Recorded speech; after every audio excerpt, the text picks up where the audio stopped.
Ladies and gentlemen, it's that time of the season where we are nearing down to the conclusion of the season. And therefore, we get to choose the best Premier League team of the season.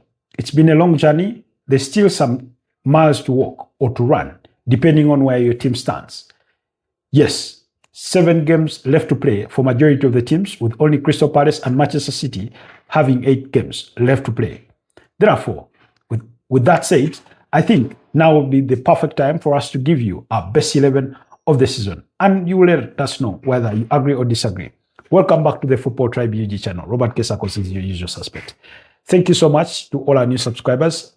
You've helped us continue to grow and keep doing the same. Do not just stop at subscribing. Please go ahead and watch, like, comment, and share on our videos. So, we are back yet again for our best 11 for the Premier League this season.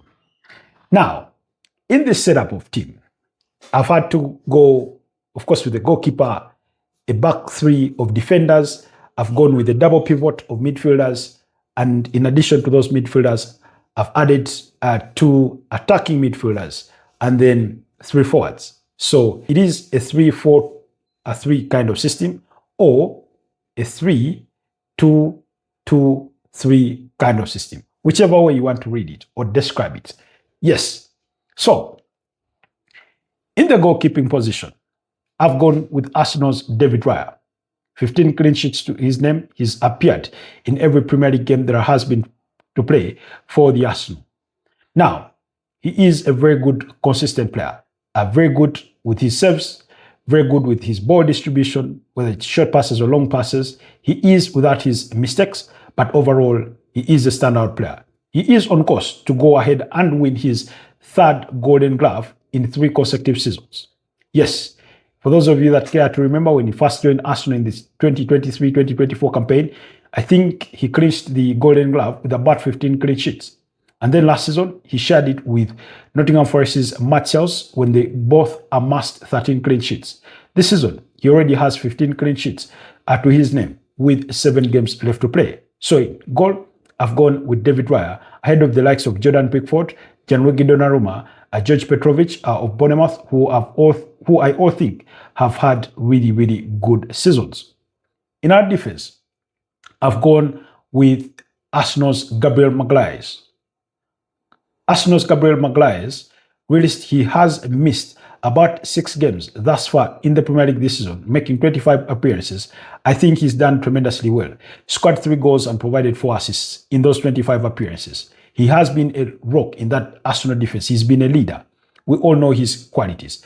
For those of you that do remember him, when he first joined Arsenal, back in 2020, he is twice the defender that he was. He's very, very much improved. But overall, this season has been quite a brilliant performer. So much so that he is in the conversation for a potential Premier League player of the season, should Arsenal go on to win the Premier League title. So, I've gone with Gabriel Magalhaes. Next to him, in that back 3, like I said, I'll go with Manchester City's Ruben Dias. Manchester City's Ruben Dias has equally made 25 appearances, scored only 2 goals. But he has offered leadership to that Manchester City defense. He has offered guidance whenever he's been played with alongside either youngsters or lesser experienced players. I think he's done brilliantly well there, Ruben Dias, for the Portuguese defender. And next to them is Arsenal's Jurriën Timber, by far the best right back in the league. Jurriën Timber has been very consistent this season. He scored 3 goals and provided 5 assists, and he has made 30 Premier League appearances. That implies he's only missed 1 game in the Premier League thus far this season. Now, I know there has always been a debate, or in terms of comparison, between him and Reece James of who is the better right back. For purposes of context, a number of times, Reece James this season has been played as a midfielder than as a right back. Therefore, when I was looking at potential figures to fit the right back role or the defensive role, I decided to go with Jurriën Timber. Remember, it's a back 3. So it's not really just about him being a right back. So he will play on the right side hand of our defense. And then Gabriel Magalhaes will play on the left-hand side of our defense with Ruben Dias in the middle. So those are the 3 central defenders or back three that I have gone with in my pick for the Premier League team of the season. Let me know if there is a defender you would have instead added onto that list. Moving on to our midfield, I went with Sunderland's Granit Xhaka. Only 1 goal to his name and 5 assists in 27 appearances. His experience has been invaluable to Sunderland. A lot of people questioned his move when he left Bayer Leverkusen to join Sunderland, a team that was newly promoted from the Championship to come to the Premier League, leaving Bayer Leverkusen side, a side that was going to play in the UEFA Champions League. Ordinarily, or oftentimes, we have been told that players prefer to join clubs that have UEFA Champions League football, that would be their preference.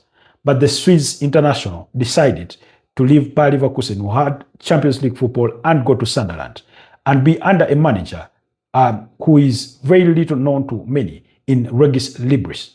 In that Sunderland team, he's been more or less an assistant coach, an on-field coach of some sort. He's been more or less a player coach. He's been quite a leader.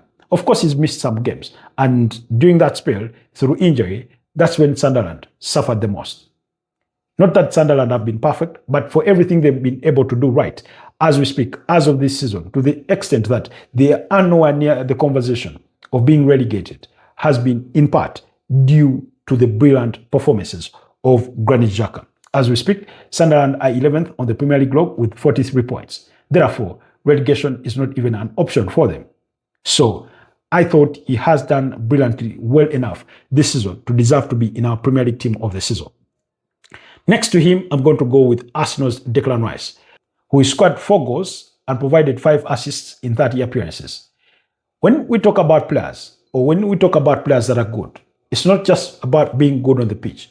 It's also about your consistency. It's also about your availability as a player.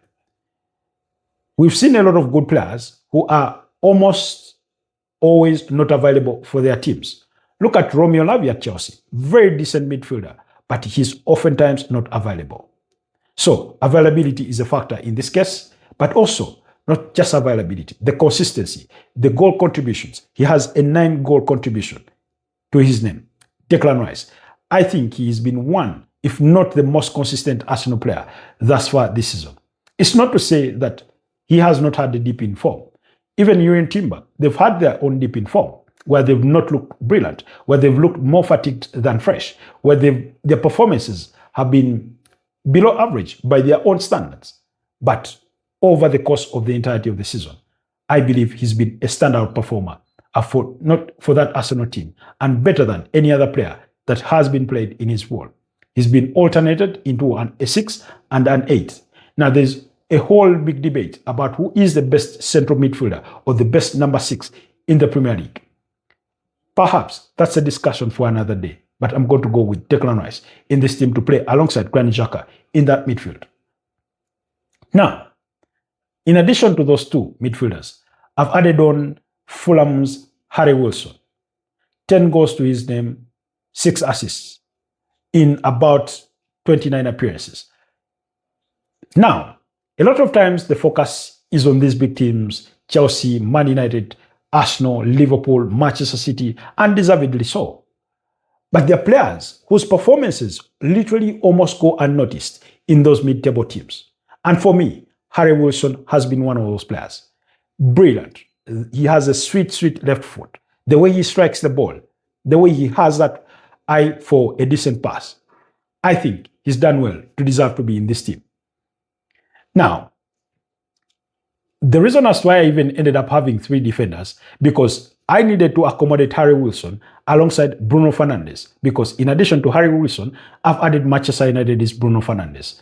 For all the troubles that Manchester United have undergone through this season, and particularly in the first half of the season, under the charges of Ruben Amorim, before they part ways with him in January, Bruno Fernandes has remained the spark of that team, has remained the star of that team. To his name, he has 16 assists and 8 goals. In those 8 goals, 6 of them have been penalties. Nonetheless, they are still goals. 16 assists, 11 of them coming from set pieces. He is a set piece delivery specialist. You cannot take that away from him. He has the long pass, he has the short pass, he has that through ball when you need it. Just look at that goal that Matthias Cunha scored against Aston Villa. the 31-year-old Portuguese international has been quite a player this season. No player in Manchester United history, in as far as the Premier League is concerned, has ever provided more than 15 assists other than Bruno Fernandes this season. The player to have done or to have achieved those numbers was David Beckham back in 1999 and 2000, and then I think 97 and 98, those seasons. Next to him, you'll find the likes of Luis da Cunha Nani and the likes of Antonio Valencia, who managed about 14 and 13 assists thereabout. But Bruno Fernandes this season has gone on to supersede all those numbers. And while at it, he's added himself to the list of only 3 Manchester United players to achieve 100 assists and more than 100 goals to his name in Manchester United colours. He does join Wayne McRooney, who is the highest goal scorer in United history with about 253 goals and about 131 assists to his name or more. Then Ryan Giggs is the other player. So Bruno Fernandes, 105 goals in his Manchester United career. So I believe he does deserve to be in this team, the best 11 of the Premier League for the 2025-2026 season. Now, the front three. A lot of you are going to be disappointed because some of the names that you'd expect to be here perhaps are not here. But it is my best Premier League team of the season. If you have divergent views, if you have views to the contrary, if you have any name you would wish to object to in replacement of another, please feel free to enlist it down in the comment section. So I've gone with a front three. So I'll have one number 9 and 2 wingers or forwards. I've gone with Antoine Semenyo. Antoine Semenyo playing for AFC Bournemouth in the first half of the season and for Manchester City in the second half of the season, having made the transfer in January. To his name, he has 15 goals and 14 assists overall in about 29 appearances. He's been one of the most consistent players. When he made his switch from Bournemouth, a lot of people seem to think that he may struggle to find his footing within that Manchester City team. It is always not easy for a player to come from a mid-table team where he is being the star of the team and join a bigger team where he is one of many stars to have to be an instant spark.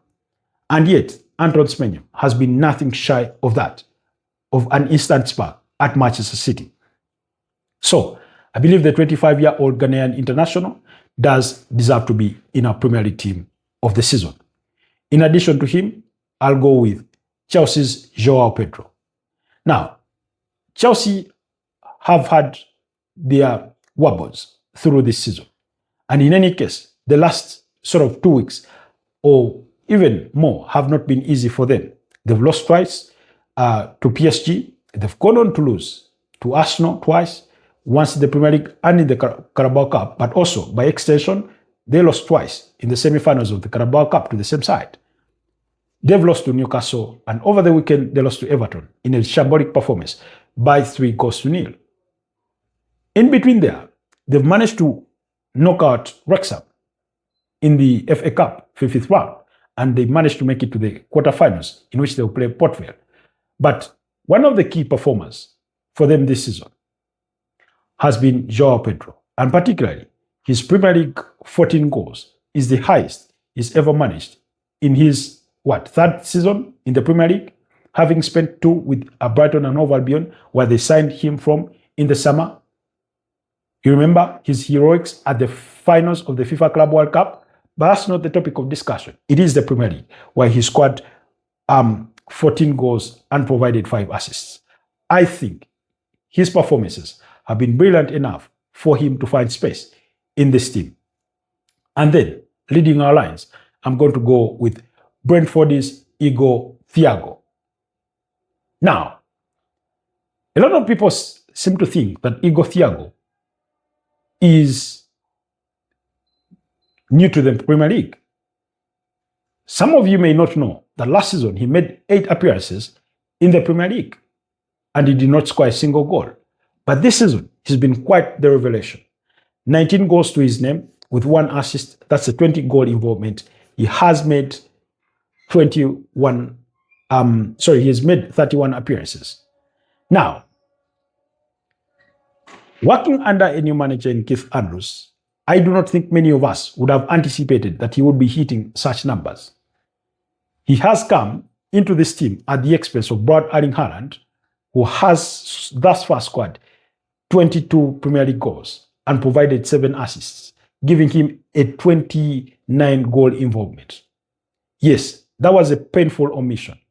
But why?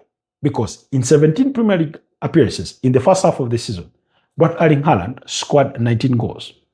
Since then, he scored about 3 in the rest. Whereas that is the tale of his own dip in form as an individual, it makes him no less good a goal scorer or a brilliant forward.